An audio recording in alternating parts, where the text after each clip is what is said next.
한 절씩 교도하도록 하겠습니다. 다 찾으셨으면 제가 먼저 읽겠습니다. 아담이 그의 아내 하와와 동침하며 하와가 임신하여 가인을 낳고 이르되 내가 여호와로 말미암아 득남하였다 하니라. 그가 또 가인의 아우 아벨을 낳았는데 아벨은 양치는 자였고 가인은 농사하는 자였더라.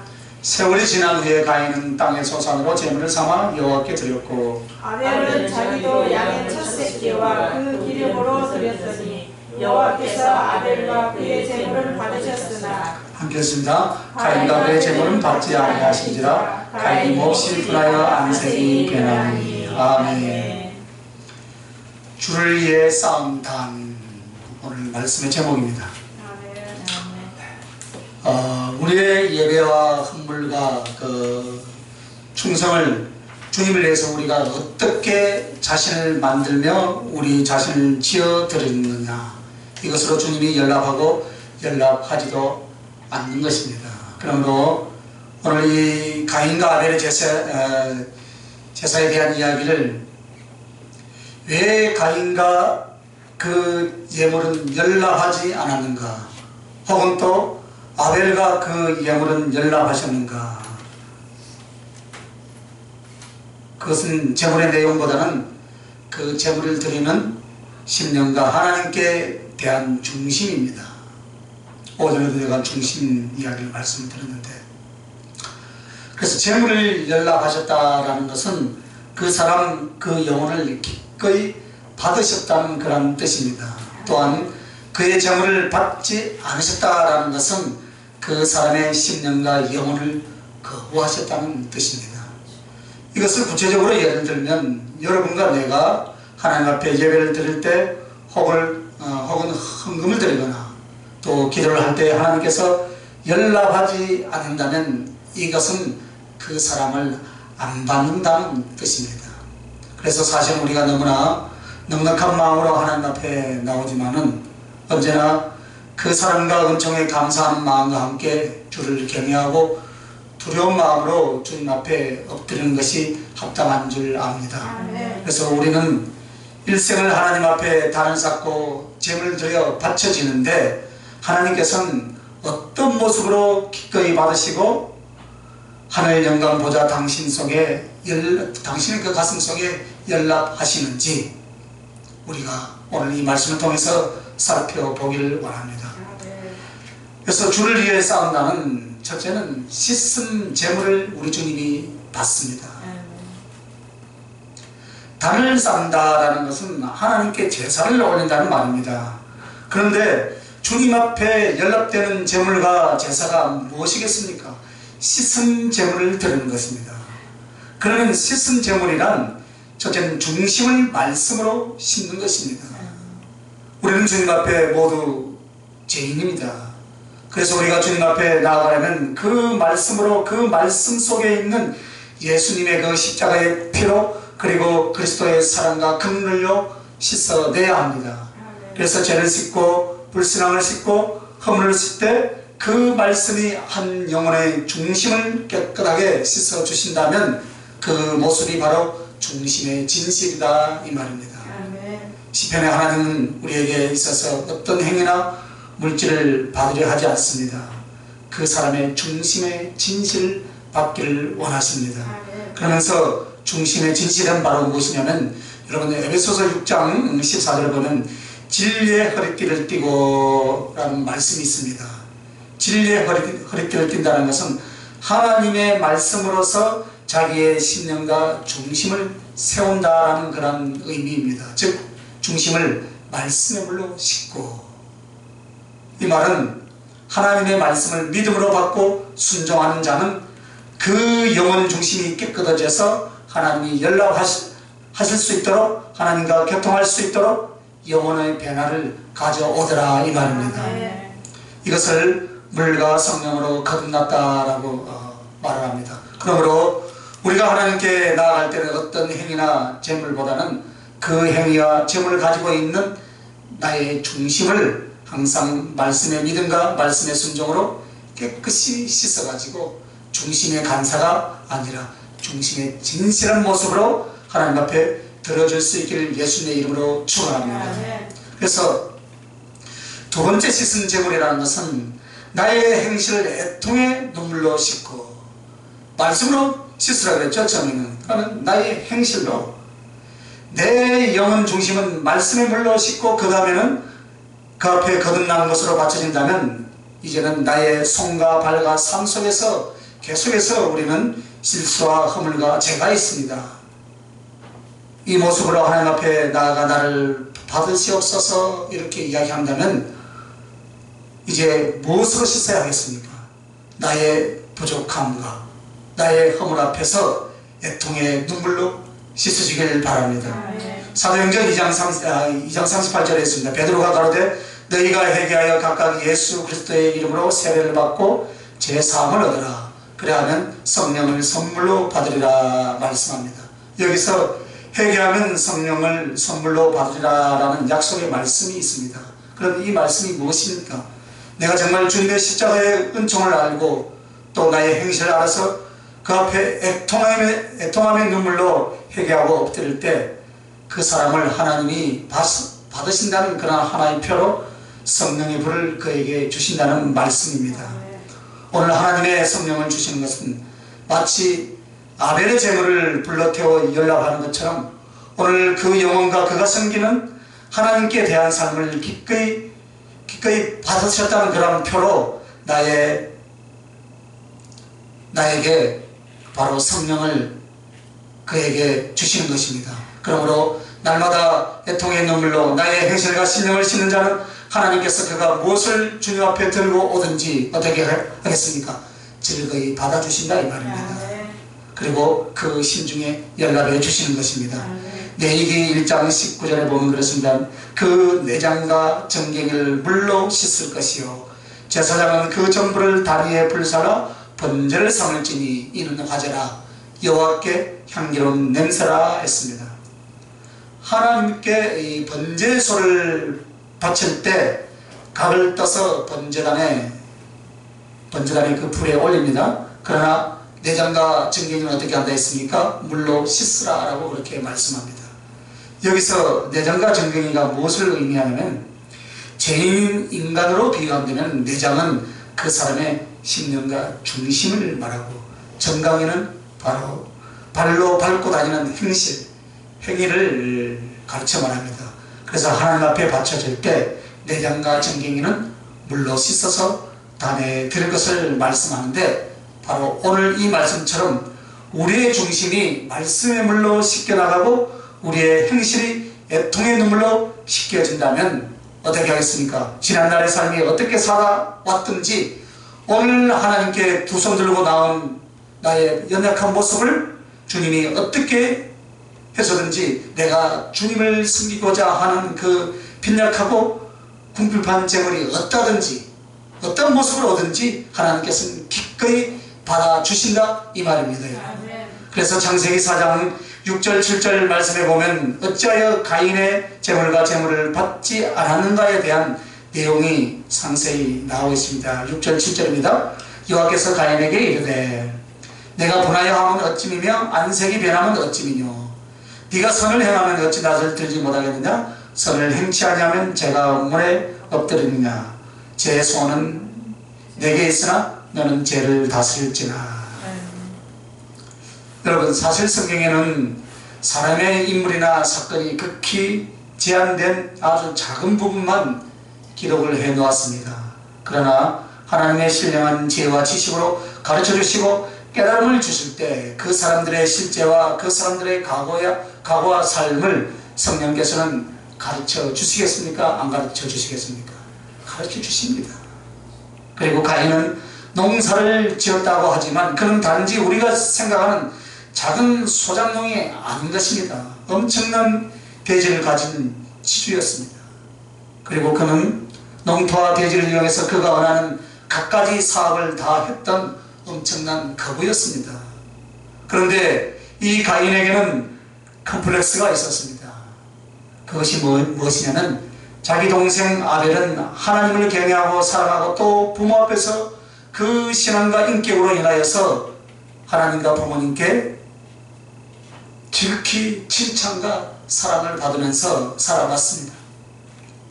반면에 마음껏 살고 자기 마음대로 살았던 가인은 부모님께 있어서 사실 아픔이었고 염려였습니다.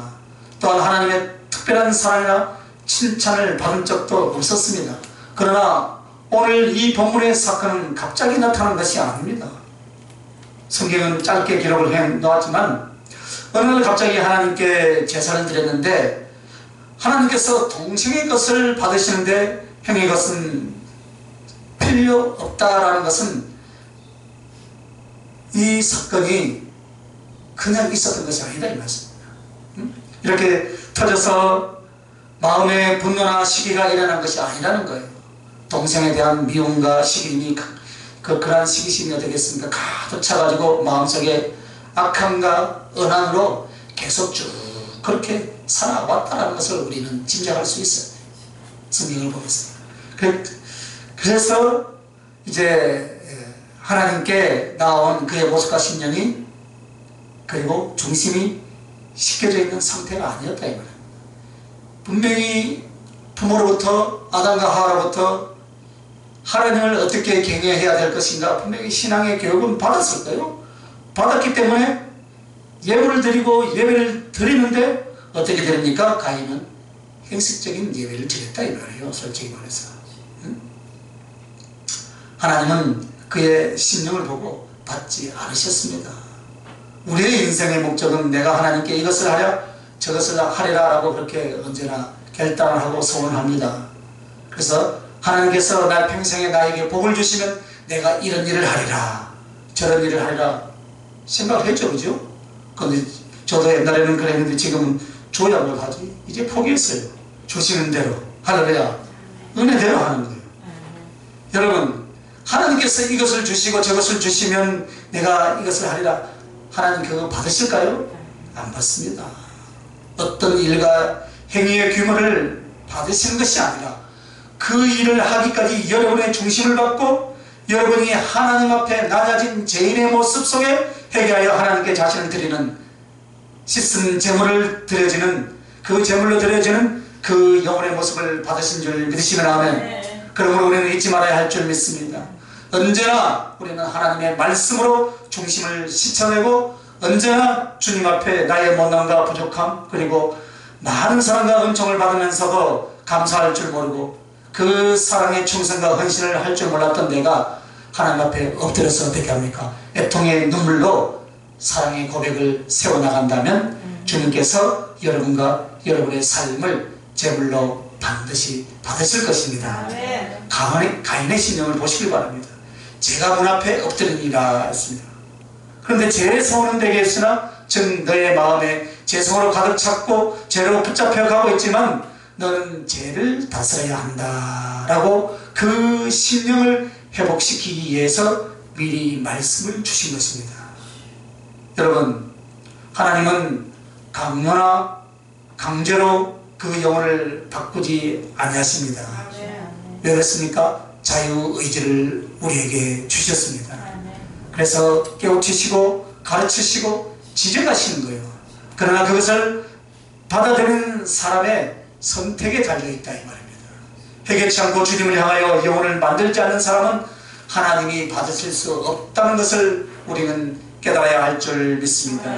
그래서 날마다 내가 큰 것을 하나님께 드리지는 못해도 나의 삶에서 어떠한 업적을 남기지는 못해도 어떻습니까? 주님 나 같은 죄인을 제물로 받아주시는 주님 할렐루야. 그래서 나의 죄성과 인간성을 나의 주님의 말씀 앞에 십자가 앞에 애통하면서 가슴을 치며 어떻게 합니까? 이 눈물로 나를 씻어서 마치 내장과 정갱이를 씻어야 제단 불에 올려놓듯이 나 이제 하나님께 나아갈 때 다른 것은 들 수가 없어도 이제 내 연약함, 내 부족함, 내 눈물로 나아갑니다. 할렐루야. 여러분 그 모습을 받는 줄 믿습니다. 사람들은 외모나 삶을 보고 평가를 합니다. 그러나 주님은 그 사람이 말씀 앞에 얼마나 진실한가 또한 자기의 못난과 죄에 대하여 어떻게 하나님 앞에 낮아져서 애통해하는가를 보십니다. 어제는 어느 분이 저에게 전화가 왔어요. 목사님 어떤 것을 봤는데 그래서 제가 그것을 해석해서 그렇지, 목사님은 지금 적어도 하늘나라 지금 가면 참 좋겠습니다. 아멘, 할렐루야. 하루에 3시간 이상씩 기도하는데 이 기도의 맛이 너무나 좋아서 어쩔 줄 모르겠습니다.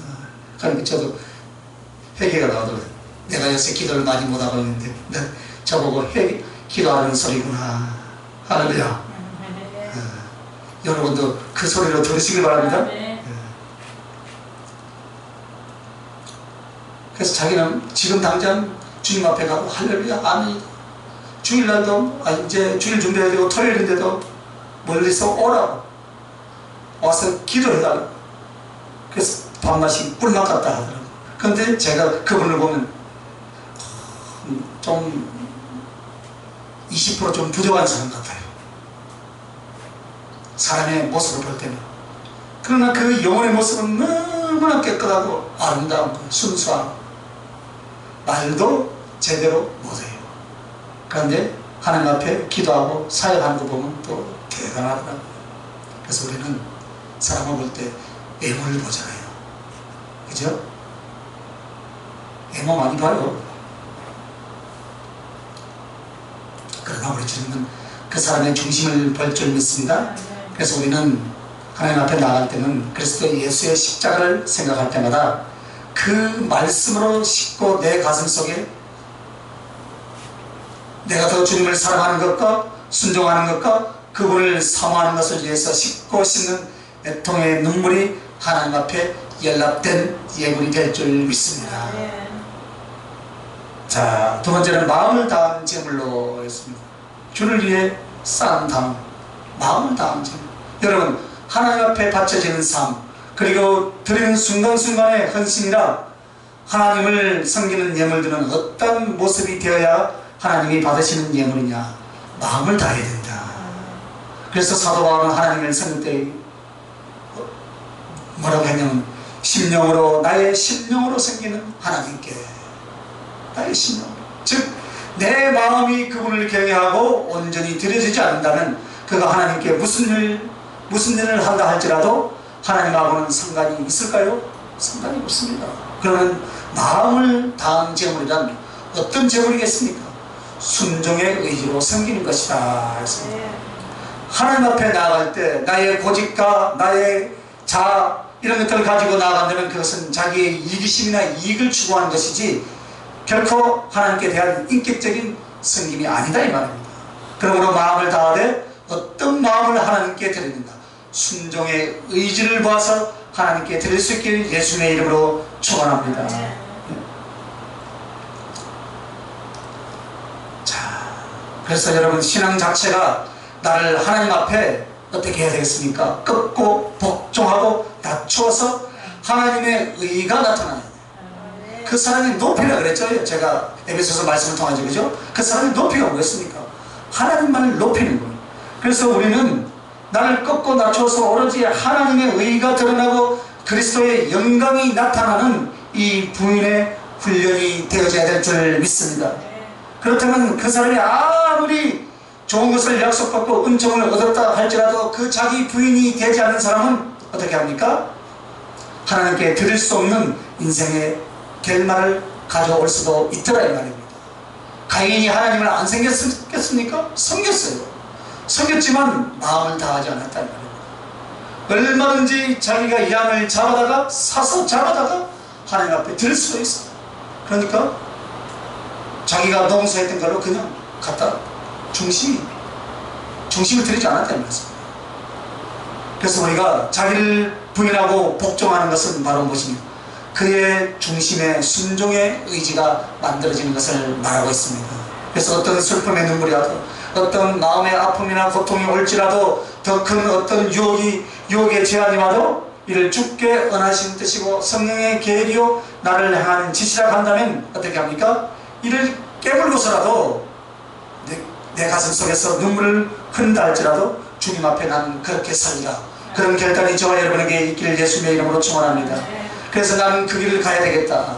어떤 환난과 고통이 올지라도 그런 결단과 각오가 되었다면 그 사람은 중심의 의지가 잘 만들어진 사람인 줄 믿습니다. 이것이 바로 순종이고 의지입니다. 순간적인 순종이 아니라 의지가 순종이 된다는 것은 비장한 각오가 어떻습니까? 날마다 자기를 부인하며 하나님의 뜻을 쫓는 영혼의 길이 잘 들여져야만이 가능하다 이 말입니다. 그래서 우리 오전에도 말씀드린 것처럼 영혼의 그릇, 우리의 영혼이 그릇에 그 그릇에 무엇으로 채울 것인가? 주님의 사랑으로 채울 것인가? 그러니까 반역으로 불순종으로 채울 것인가? 그것은 여러분이 인생에 살면서 어떻게 영혼의 모습을 만들어가야 할 것인가? 그것은 여러분의 몫입니다. 그러므로 하나님은 순간순간 나는 주님께 이렇게 살까요? 한다고 이것을 받으시는 것이 아니다 이 말입니다.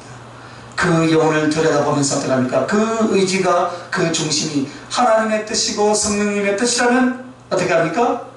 나는 그대로 하겠습니다 라는 그 의지가 되어 있는 것을 그것을 딱 보고 어떻게 합니까?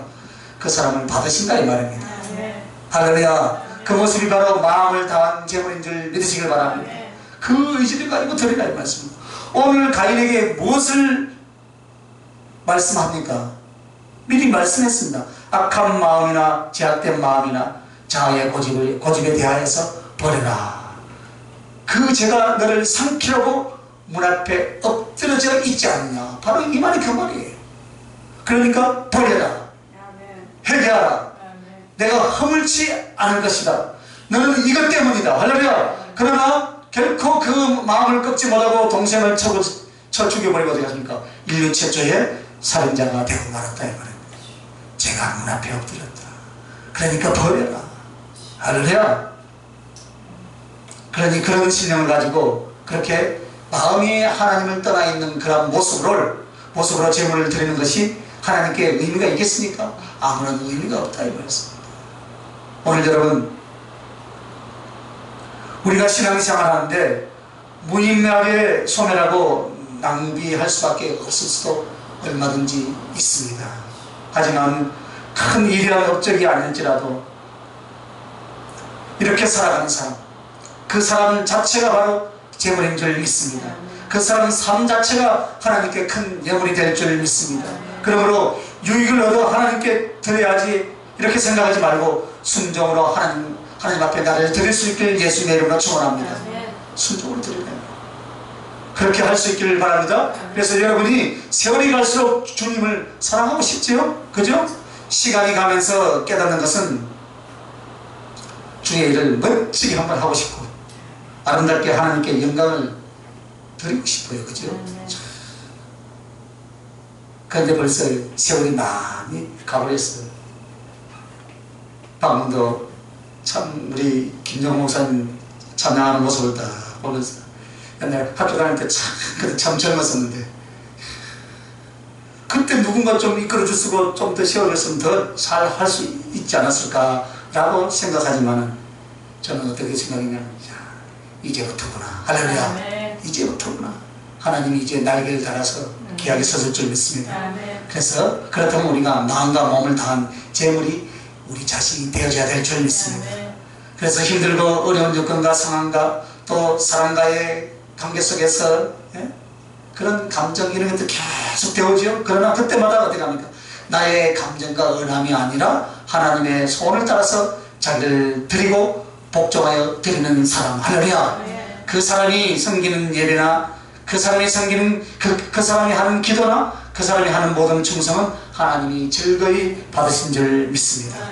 오늘 여러분 가인과 아벨이 하나님께 제사에 관한 하나님의 짓을 배웠을까요? 안 배웠을까요? 가르쳐 주었어요. 그죠? 가르쳐 줬어요. 가르쳐 줬기 때문에 지금 예물을 드린 거예요. 예물. 안 가르치면 예물을 드립니까? 그냥 덜렁덜렁 오지. 그죠? 그런데 드리되 어떻게 하십니까? 마음을 다한 예물을 드리지 않았다 이 말씀입니다. 그런데 오늘 그 두 사람의 예배와 제사 드리는 것을 보시는 그 하나님이 어떤 영혼과 그의 섬김을 받으신가에 대해서 총체적으로 지금 오늘 이 본문은 말씀하고 있는 것입니다. 그래서 여러분 밭의 식물 즉 땅에 있는 소산물을 가지고 하나님께 드렸기 때문에 하나님이 안 받으신다는 그런 말도 있습니다. 그런데 더 중요한 것은 이 제사에 관한 것은 하나는 무엇이냐면 양으로 번제를 드리는 것입니다. 그러면 주님이 무엇을 가르칩니까? 주님의 십자가의 구속의 옆에서 번제를 가리키는 거예요. 번제. 그래서 그런 번제를 가리키는데, 그러나 한 사람은 번제를 바쳤는데 한 사람은 어떻게 했습니까? 땅에서 나는 소사물로 대충 자기의 마음대로 바친 거예요. 나에게 이런 것이 많으니 나는 이것을 드려야지, 이렇게 생각을 합니다. 여기에도 순종과 불순종이 나타납니다. 그래서 순종의 의지가 사도행전 5장 32절에 보면 우리는 이 일의 증인이요 하나님이 자기를 순종하는 사람들에게 주신 성령도 그러하니라 하더라 했습니다.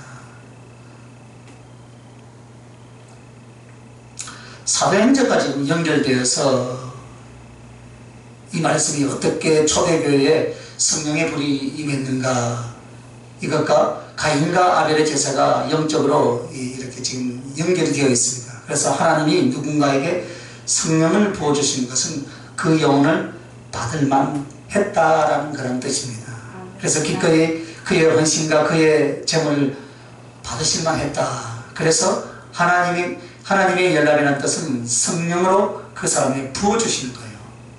그런데 행위하는 자에게 성령을 주신다라는 것은, 주님은 또한 사도행전 5장 32절에 보면 하나님이 자기를 순종하는 사람들에게 주신 성령도 그러하니라 라고 그렇게 말씀합니다. 그래서 마음을 다한 제물의 첫째는 하나님의 말씀 앞에, 그의 기도 앞에 자기를 복종하고 즐거이 순종하는 사람, 이 사람을 성령의 은혜로 붙잡아서 연락하시더라, 그 말입니다. 그래서 마음을 다한 제물이 무엇인가요? 정성을 다한 성립이다. 가인이 주님께서 번제를 원하셨다면 양을 잡아서 드릴 수도 있었겠어요? 없었겠어요? 있었어요. 가인은 거부였습니다. 성경이 그냥 농사를 지었다니까 그냥 농사를 지은 거 아닙니까? 저도 농사를 짓잖아요. 저게 농사입니까? 아니라 농사, 그죠? 얼마든지 좋은 양을 사서 하나님께 번제를 드릴 수 있었다 이 말입니다. 그러나 양을 잡아서 안 드렸기 때문에 안 받았다는 그 이야기가 아닙니다. 정성이 없었다는 거예요. 정성이. 할렐루야. 오해하지 마시기 바랍니다. 정말 하나님께 드리는 예배를 그렇게 귀중하게 여기는 마음이 없었다는 거예요. 정성이 없었다. 그러므로 예배에 대한 태도와 예배 전에 준비들이 중요한 것을 지금 말씀합니다. 왜냐하면 여러분, 예배는 마지막입니다. 마지막. 여러분이 이것마저 무너진 사람들은 주님과 상관이 없어요. 우리 한국교회가요, 예배에서 이제 무너져버리면 살아날 길이 없습니다. 그래서 예배를 어떻게 드려야 되겠습니까? 11년과 진정을 드리라. 할렐루야. 그래서 예배를 소중히 여길 줄 모르고 그 예배 때 마음을 다할 줄 모른다면 그 사람은 더 이상 없습니다. 여러분, 가인이에요. 가인. 어떤 가슴을 가지고 오고 얼마만큼 소중하고 주님을 귀중하게 여기서 주님을 예배할 수 있는가, 그것을 보시는 줄 믿습니다. 작은 헌금을 드릴 때도, 봉사를 드릴 때도 여러분 정성인 줄 믿으시기 바랍니다. 그러면 그 정성이 무엇일까요? 여러분, 하나님을 존귀하게 여기는 하나님을 존귀하게 여기서 섬기는 그 자체, 이것을 아주 귀하게 여기서 예배하여 드리는 그 모습인 줄 믿습니다. 그렇지 않으면 내가 섬기는 하나님을 내가 어떻게 합니까? 만만하게 먹을 수도 있단 말이에요. 타성에 젖어서 예배를 드릴 수도 있습니다. 그래서 하나님을 갱홀히 여길 수도 있습니다. 그러나 정말로 하나님을 두렵고 떨리는 마음으로 너무나 어미하시고 귀중하신 하나님 앞에 지금 마음과 정성을 다할 수 있는 것이 마음을 다한 제물인 줄 믿습니다. 이런 사람을 하나님은 찾고 계신 줄 믿습니다. 누가복음 7장에 보면 막달라 마리아가 예수님을 자기 집에 초청했던 바리새인 시몬에 대해서 서로 비교하고 있습니다. 자기 집으로 바리새인 시몬은 예수님을 초청했습니다. 그러나 주님이 귀중하지 않았어요. 그 사람의 눈에는 예수님 같은 사람을 우리 집에 초청했다, 이것을 드러내기 위해서 지금 하는 거예요. 이 땅에도 수많은 사람들이 그런 행실적인 모습으로 행사 위주로 하는 사람들이 있죠. 그죠? 그냥 주님을 내 집에 초청하여서 주님 같은 분도 나의 초대에 응했다라고 그렇게 알리고 싶었을 뿐이다 이 말입니다.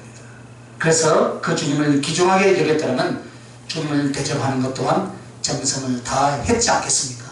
그러나 그렇게 하지 않았다는 거예요. 하나님은 여러분이 꼭 섬겨야 만한 부족한 뭔가 있어서 섬김을 받기 원하신 것이 아니에요. 아멘. 사랑을 다한 주님은 여러분 가슴속에 정말 주님을 향한 사랑이 정성이 되기를 원하신 줄 믿습니다. 아무렇게나 하나님을 생각하고 아무렇게나 대접하고 아무렇게나 하나님께 나아가는 모습으로 어떻게 합니까? 그런 모습으로는 하나님께서 받으실 수 없다는 것을 우리에게 교훈하고 있는 줄 믿습니다. 오늘 그래서 바리새인 시몬은 예수님께서 발을 씻어드리기는커녕 발 씻을 물조차도 안 드렸다 했습니다. 하지만 막달라 마리아는 어떻겠습니까? 예수님이 얼마나 귀한 분이신가를 알고 쳐다보던 막달라 마리아는 예수님께 값비싼 향유를 기꺼이 갖다 부어드렸습니다. 그리고 자기의 흐르는 그 눈물로 머리를 풀어서 주님 발을 씻어드린 줄 믿습니다. 그리고 그 발을 붙들고 어떻게 했습니까? 입맞추기를 쉬지 않았다라고 성경은 말합니다. 똑같이 주님 앞에 두 사람이 있습니다. 똑같이 두 사람은 주님을 알고 있습니다. 그러나 한 사람은 보는 둥 마는 둥 하는데 한 사람은 예수님이라면 어떻게 합니까? 나의 인생, 나의 생명, 더 소중한 것들, 이것도 아까워지 않고 어떻게 하십니까? 다 그분을 위해서 헌신하고 쏟을 수가 있었다 이 말입니다. 할렐루야. 그래서 그 예수님의 발을 붙들고 울었습니다. 인생이 서글퍼서 운 것이 아니었습니다. 이처럼 귀하신 분, 이 세상 무엇과도 바꿀 수 없는 그분이 바로 내 앞에 있다는 그 자체만 해도 너무나 감격해서 그 감격의 눈물이 솟아나온 줄 믿습니다. 그래서 그분의 발을 붙잡고 하나님의 아들이신 나의 주님을 이렇게라도 내가 섬길 수 있다면 그 감격과 감사 때문에 눈물이 펑펑 나와버린 것입니다. 그렇습니다. 내가 하나님을 이렇게 섬길 수 있다는 그것 때문에 감격해하는 가슴이 바로 정성인 줄 믿습니다. 솔로몬의 일천변제가 여러분 하나님께서 왜 기뻐하셨겠습니까? 1000마리의 소를 잡아 죽인 것이 아니죠, 그죠? 정성이었어요. 정성. 가부의 두레들을 칭찬한 것도 정성이었습니다. 너무나 소중한 하나님께 모든 힘을 다한 정성이었습니다. 그것이 솔로몬이 드린 1000번째 그리고 가부의 두 랩돈입니다. 오늘 하나님을 섬기는 모습이 무엇이며 하나님의 기쁨, 하나님이 즐거이 연락하시는 여러분과 여러분이 드리는 삶이 무엇인가를 이렇게 오늘 우리에게 교훈을 하고 있습니다. 주를 위해 쌓은 다음 세 번째는 사랑을 담은 제물이라 했습니다. 나의 계명을 가지고 지키는 자라야 나를 사랑하는 자니 나를 사랑하는 자는 내 아버지께 사랑을 받을 것이요 나도 그를 사랑하여 그에게 나를 나타내리라. 요한복음 14장 21절에 말씀합니다. 주님은 어떤 한 영혼과의 관계를 항상 무엇을 기준으로 두시겠습니까, 여러분? 사랑은 당신을 사랑하는 거예요. 당신을 사랑하는 거예요. 주님은 모든 마음과 힘을 다하여 우리를 사랑하셨습니다. 창조할 때부터 타락한 나의 영혼을 그 십자가에서 저주와 능력과 죽음에서 살리는 그 순간, 그리고 말씀과 성령으로 오시고 내주하심과 동행하는 내내 주님이 보시는 것이 우리를 사랑하셨듯이 우리 속에 만들어진 무엇을 본다고요? 할렐루야. 사랑을 보신다는 겁니다. 주님 앞에 나아갈 때 내 계명을 가지고 지키는 자라야 나를 사랑하는 자니, 즉 주님은 당신을 사랑하는 누군가에게만 관심이 있다 없다? 관심이 있다 이 말입니다. 할렐루야. 그래서 나의 계명을 가지고 지키는 자라야 나를 사랑하는 자니. 할렐루야. 나를 사랑하는 자는 내 아버지께 사랑을 받을 것이요 나도 그를 사랑하여 그에게 나를 나타내리라 라고 이렇게 약속을 주고 계십니다. 그렇다면 우리가 하나님께 내 인생이 주의적으로 가든 평신도로 가든 어떤 모습으로 가든 우리는 주님을 사랑했고 주님을 사랑하기 위하여 간다면 어떤 모습으로 가든지 여러분이 하나님께 받으시는 제물일 줄 믿습니다. 주님은 우리를 구원하시고 사랑하신 모든 이유가 우리에게만 뭐가 있겠습니까? 우리에게만 관심이 있어요. 우리에게만 마음이 있고 우리의 시간에만 관심이 있는 거예요. 그래서 여러분이 주님께 나아갈 때 작은 것으로 하나님을 크게 기뻐해 드릴 수 있는 줄 믿습니다. 뭔가 큰 걸로만 하려고 하다 보니까 이때까지 못하고 있는 거예요. 그죠? 우리는 이렇게 말합니다. 주님, 내가요 부자가 되어야 주님을 멋지게 하고 하나님께 영광을 나타내지 않겠습니까? 그러면 가난하다고 못합니까 여러분? 가부의 두렵던을 왜 성경에 이야기하겠습니까?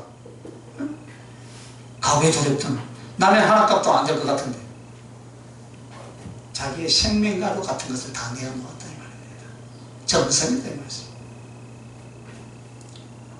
또 몸이 약한 사람 어떻게 합니까? 아니 주님, 내가 뭐 좀 건강을 내한테 주셔야만이 내가 주님 앞에 영광 돌리지 않겠습니까? 여러분, 그러면 건강이 없으면 주님을 사랑을 못합니까? 성령의 시인을 보면 우리가 참 부끄럽지 않습니까?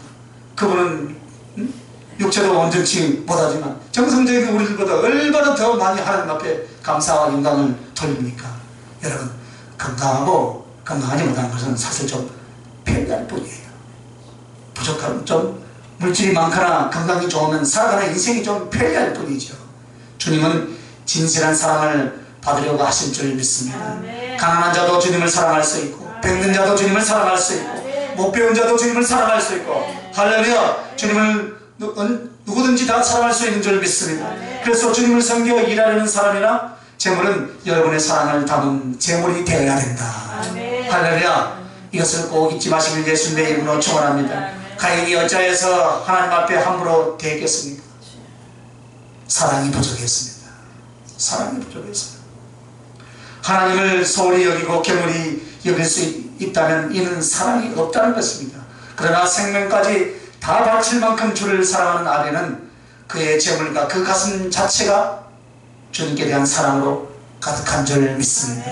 그래서 그의 죽음을 순교자 1호로 인정을 한 거예요.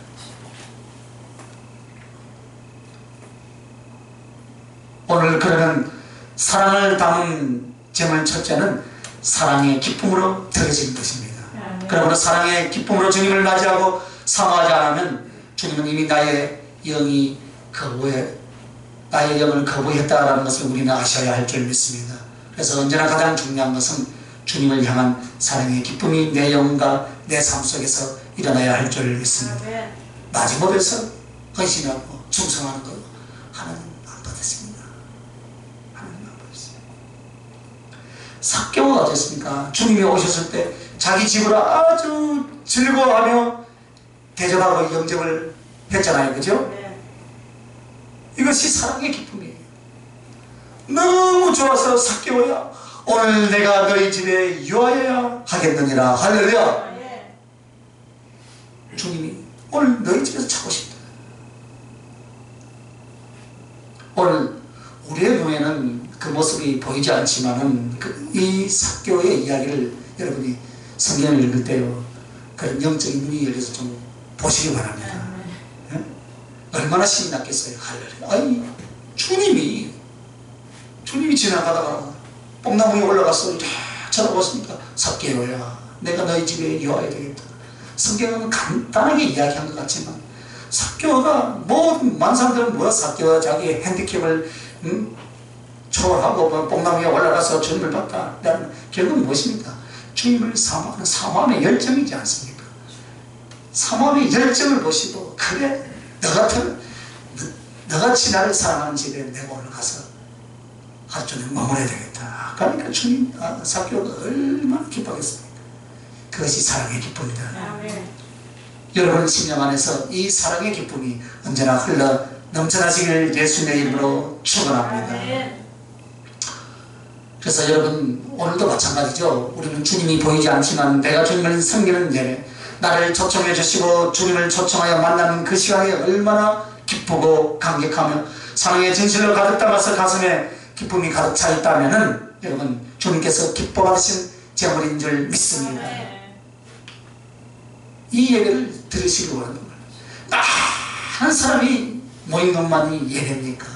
오늘 전 세계는 오늘 거룩한 주일을 다 지키는데 우리의 예배도 우리 주님이 가장 기뻐 받으신 줄 믿습니다. 아멘. 맞아요. 주님 기뻐 받으십니다. 이렇게 섬기고 살아가는 것이 바로 주님 앞에 사랑을 드리는 제물이다 했습니다.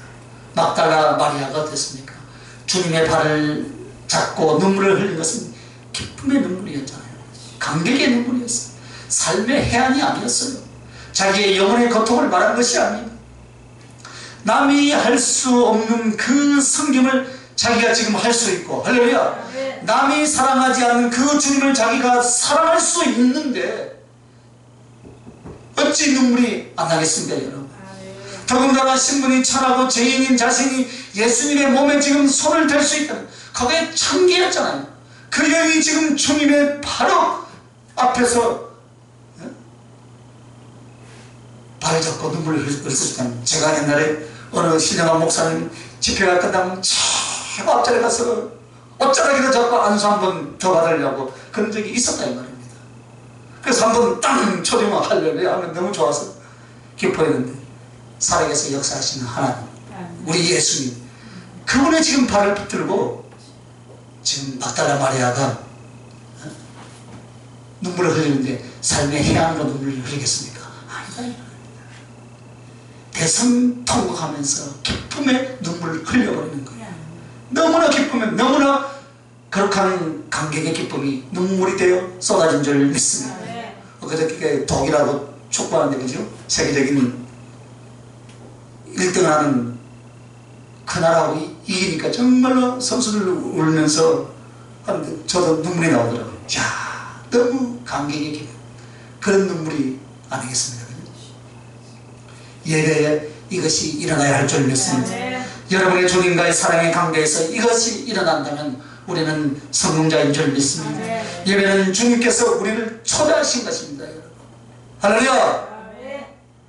따라합시다. 예배는 주님께서 나를 초대하신 것이다.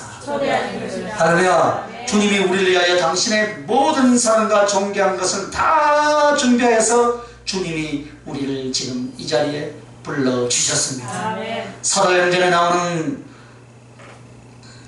아나니아와 삽비라 또 바나바의 이야기를 알죠, 그죠? 바나바가 주님 앞에 쫙 드리니까 나도 한번 드려보자 하고 했죠, 그죠? 그러다가 어떻게 했습니까? 충동적이죠, 충동적. 아나니아하고 삽비라는 충동적이긴 했지만 주님을 사랑하는 기쁨이 그 일을 하게 하지 않았다는 말씀입니다. 결국 사단이 개입하고 심령의 본질이 드러나고 죽임을 당하고 맙니다. 여러분, 우리는 기억해야 됩니다. 하나님께 많은 서원을 우리는 해왔습니다. 그죠? 사랑의 기쁨이라는 거룩한 능력이 없으면 여러분 그 서원을 못 지킵니다.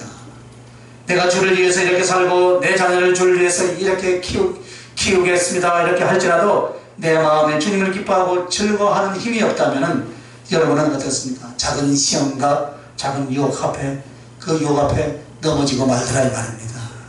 나를 사랑하고 나의 만족을 추구하시는 자는 주를 향한 사랑의 기쁨이 있을 수가 없다 이 말입니다.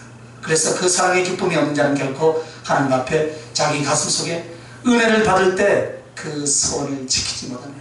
은혜를 받을 때는 무슨 약속인지 못하겠습니까? 다 가다가 시간이 좀 지나면 희석이 되죠. 며칠 지나면 이제 까먹고 잊어버리더라고요. 했는가 안 했는가도. 그래서 여러분, 주님 앞에 나갈 때는 그분의 사랑을 마음껏 누리고 깨달으시길 예수님의 이름으로 축원합니다. 그리고 내 가슴 안에서 끌어내야 돼요. 여러분. 내 가슴 속에 주님을 사랑하는 내 개인적인 감정이 1이라면 주님을 생각하면서 10으로 끌어올리시기 바랍니다. 100으로 끌어올리시기 바랍니다. 그렇게 해서 표현하고 그렇게 끌어내고 이렇게 하면서 드리는 예배, 그런 예배가 성님이라면 주님께서 아주 즐거이 기꺼이 받으실 줄 믿습니다. 그래서 사랑을 담을 제물이 무엇인가? 사랑의 시험으로 드려진다 했습니다. 사랑을 한다 했으면 옮기라 이 말입니다. 사랑은 뭐랬습니까? 사람들에게 실천할 때 그것이 주님께 드려지는 사랑의 제물인 줄 믿습니다. 삭개오가 어쨌습니까? 예수님을 즐거이 자기 집에 영접해 드린 것은 사랑의 기쁨이다 그랬죠. 그런데 삭개오가 주님을 대접하면서 무엇이라 했냐면 주님 내가요 혹시라도 다른 사람 것을 토색한 것이 있으면 4배로 갚을게요. 또 재산의 절반을 가난한 사람들에 위해서 내어줄 것입니다. 이것이 바로 사랑의 실천이에요. 말만 하는 것이 아니라 사랑했으니까 어떻게 합니까? 실천한다 이 말이죠. 우리의 생각에는 강대상에 올라온 모든 예물들을 헌금이라면 다 받으신다고 생각합니다. 그죠? 맞습니다. 그죠? 받죠. 그죠? 그러나 여러분이 사랑을 주님의 이름으로 대접하고 섬기고 베푸는 것도 다 하나님께 드린 것인 줄 믿습니다. 아멘. 여러분이 하나님의 이름으로 사람에게 베푸는 거 다 하나님이 받아요. 그래서 그 말, 그 가슴, 그 물질, 그 섬김, 그 인내, 그 기도 다 하나님이 받으실 줄 믿습니다. 아멘. 그래서 진정한 사랑이란 하나님을 향한 사랑의 기쁨으로 말미암아 사람들에게 사랑을 실천하는 모습이다. 아멘. 그래서 삭개오가 딱 여기에 맞는 인물이에요. 자기가 토색한 것을 내려라. 그리고 나의 재산의 절반을 다 내주겠다. 사랑하니까요. 영혼들에 대한 사랑으로 돌아가잖아요. 그죠?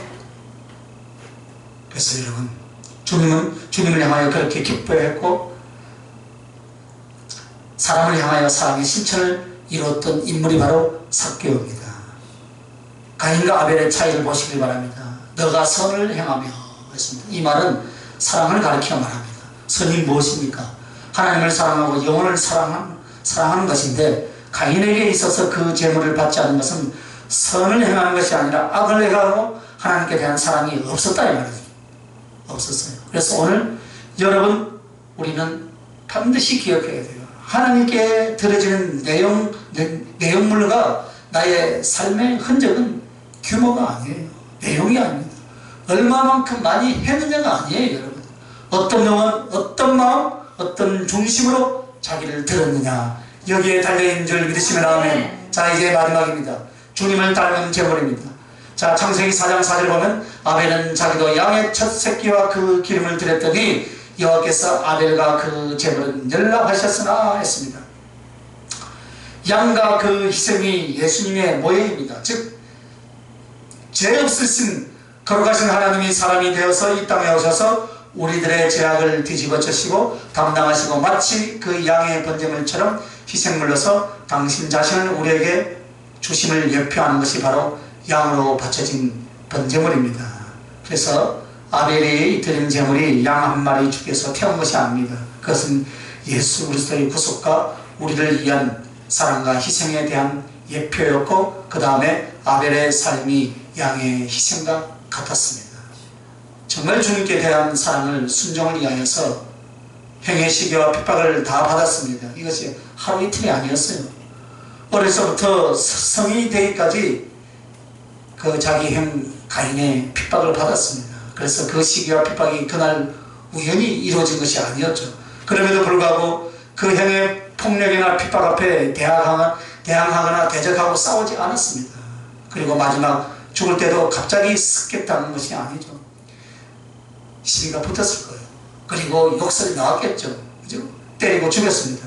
그러나 아벨은 그 형에게 반항을 하지 않았습니다. 아벨이 힘이 없어서 당한 것이 아니다. 몰라서 당한 것이 아니다. 같이 악하게 싸우려 하지 않았다 이 말입니다. 그래서 기꺼이 당한 거예요. 그래서 사실 이 아벨이 주님을 사랑하는 것 때문에 형의 미움을 받아서 죽게 됩니다. 그런데 그 아벨의 죽음을 인하여서 나중에 가인이 어떻게 됩니까? 도망자가 되고 고난 그리고 말할 수 없는 위협 속에서 살아가게 됩니다. 그래서 이 가인의 끝은 성경에 안 나오죠. 그죠? 누군가 가인은 지옥에 갔으리라 라고 아마 생각을 할 것입니다. 지옥에 안 갔습니다. 미리 말하는데 그러나 가인이 그 뒤에 철저 회개가 일어나는 거예요. 그래서 하늘나라에 올라갑니다. 그 뒷장에 보면 나와 있어요. 거기가 예? 암시를 해놨죠. 그래서 주님 내가 형한테 억울하게 당했습니다. 그러니 저 가인을 복수해 주시옵소서. 하늘나라 가서 그렇게 기도하는 사람은 있겠습니까? 없겠죠.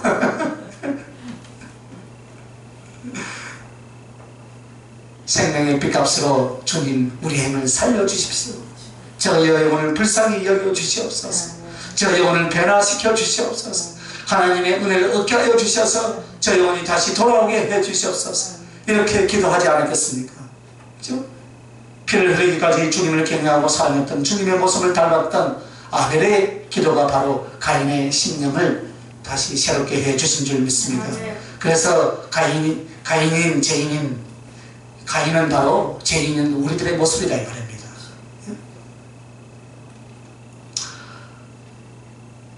아벨은 우리를 위해서 희생하신 주님의 예표가 되는 모형이 되는 것입니다. 그래서 우리의 모습이 주님을 닮을수록 주님은 기꺼이 받으시고, 나의 행실과 마음이 주님을 사모하여 닮을수록 그 사람은 하늘의 영광 가운데 들어가게 되어 있습니다.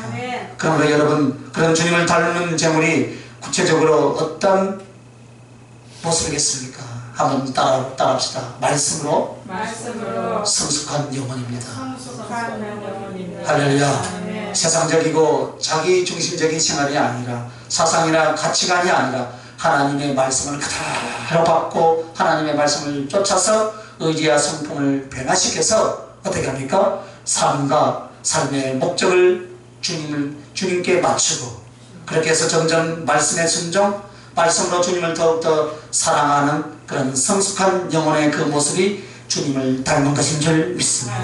그래서 말씀으로 성숙한 영혼입니다. 그리고 성령으로 충만한 영혼입니다. 말씀으로 충만한 영혼은요, 결국은 성령으로 충만하게 되어 있어요. 하나님을 사랑하고 말씀으로 성숙해지면 하나님의 성령이 같이 역사하실 줄 믿습니다. 말씀 따라가고 성령 따라가고가 아닙니다. 말씀이 충만하면 성령도 충만하게 되어 있습니다. 그래서 언제나 하나님의 말씀이 선포되고 가르칠 때는 성령이 임하시고 역사하시는 것입니다. 그래서 성령과 말씀은 나눠지지 않는 줄 믿습니다. 그래서 여러분이 말씀의 순종을 쫓아서 부지런히 기도하고 여러분의 마음과 삶을 말씀대로 살면 성령이 여러분을 사로잡아 주시는 것입니다.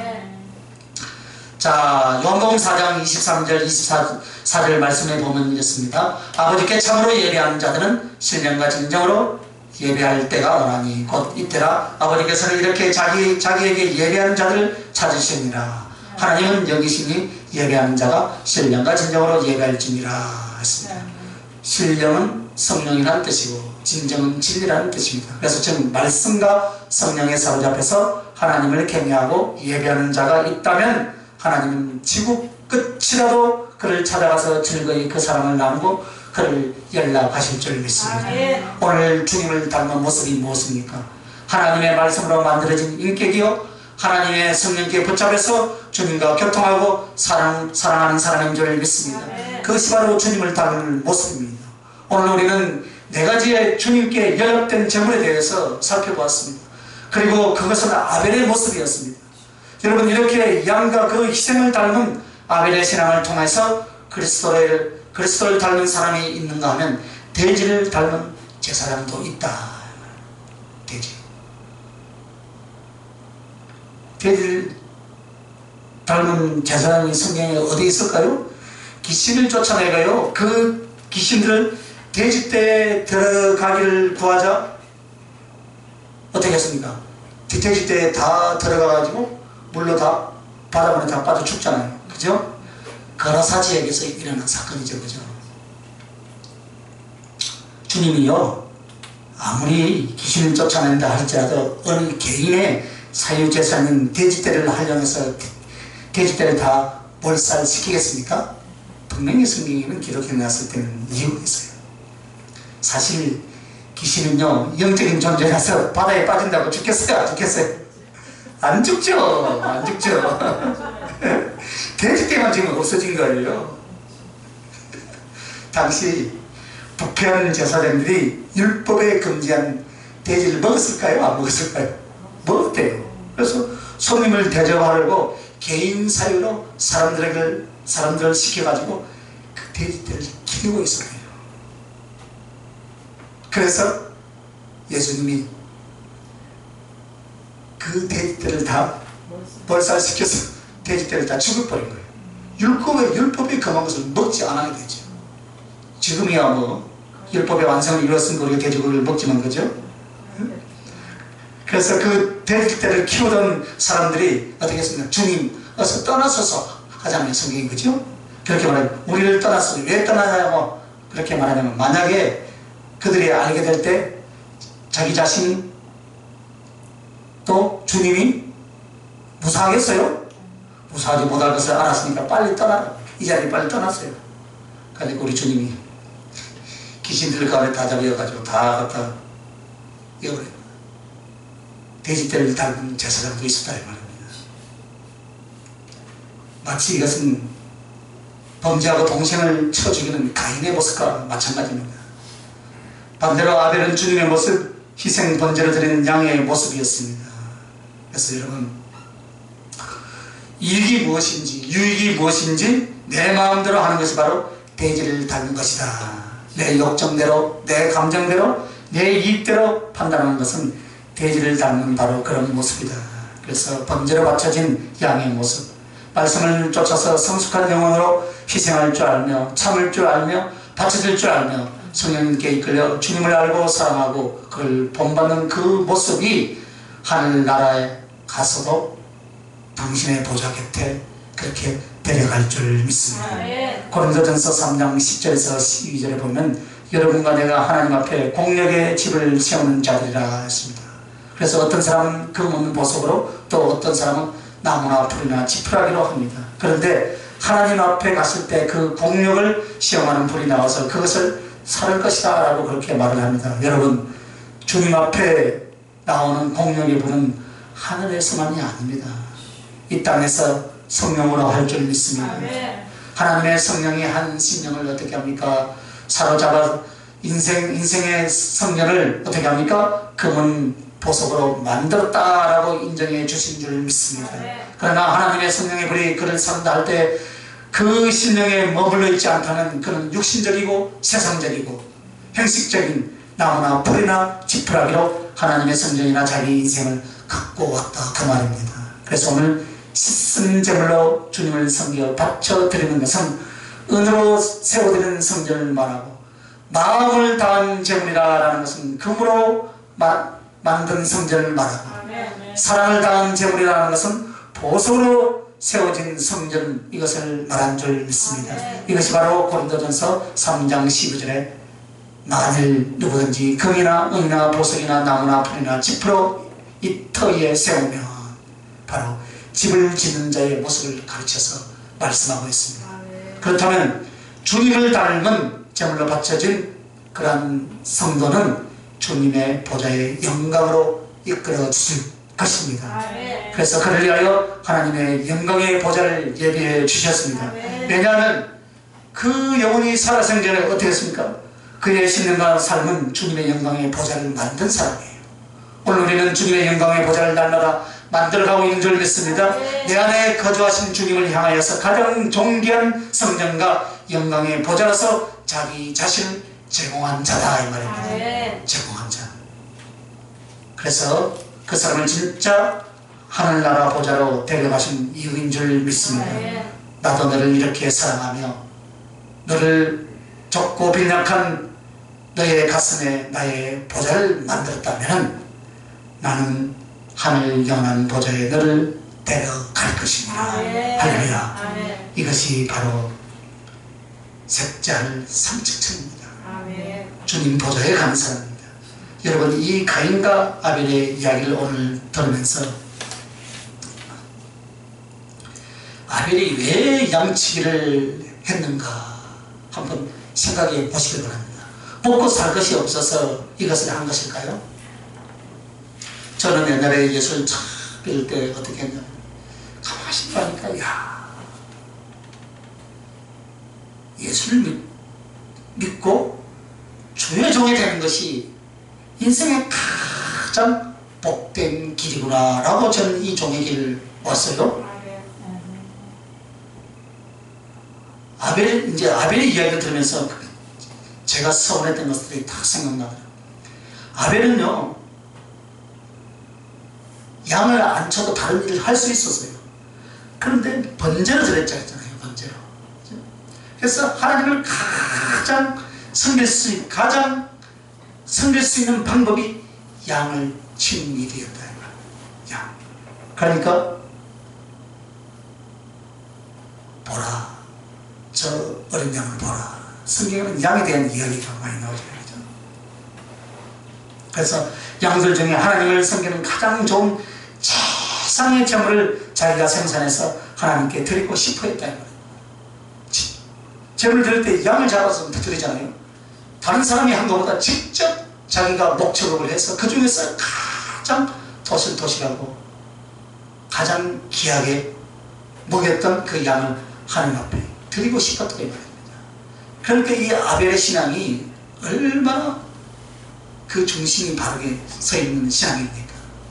우리도 하나님 앞에 옛날에 이런 간증을 많이 듣잖아요. 주일날 헌금하기 위해서는 지폐가 구부러져 있으면 다리 위로 타려가지고 그 꾸글꾸글 한다고 하면 돈 안 받습니까? 근데 그 마음이잖아요. 달해가지고 봉투에 이어가지고 미리 다 준비해서 드리는 하나님 그런 예물을 받지 않겠습니까? 그래서 아벨이 선택한 직업 중에 하나예요. 양치기만 한 것이 아니겠죠? 양을 친 목축업은 하나님을 섬기려는 제물을 제사장으로 드리고 싶어서 그가 선택한 거예요. 즉 아벨의 신앙이 무엇입니까? 아벨이 하나님을 사랑하고 정성을 바치는 가슴이 무엇인가를 보여주는 그런 내용이다 이 말입니다. 반면에 가인 역시 땅을 파고 중노동에서 겨우 한 끼 먹는 이런 소장용이 아니었다 이 말입니다. 엄청난 토지를 가진 거부였어요. 그럼에도 불구하고 양 한 마리를 사지 않았어요. 정성도 사람도 없었어요. 그냥 많이 있는 거니까 그냥 들고 와서 가서 드린 거예요. 여러분, 내가 주님 조금만 더 주님을 사랑한다면 우리의 삶이 아주 멋진 하나님의 제물이 될 줄 믿습니다. 그러나 큰 일을 하고 많은 수고를 해도 여러분 정말 오늘 이 말씀처럼 우리가 주님 앞에 바쳐지는 제물로서 기본적인 은혜들을 준비하지 않는다는 그 수고와 희생이 헛것이 될 것이다 라는 것을 잊지 마시길 바랍니다.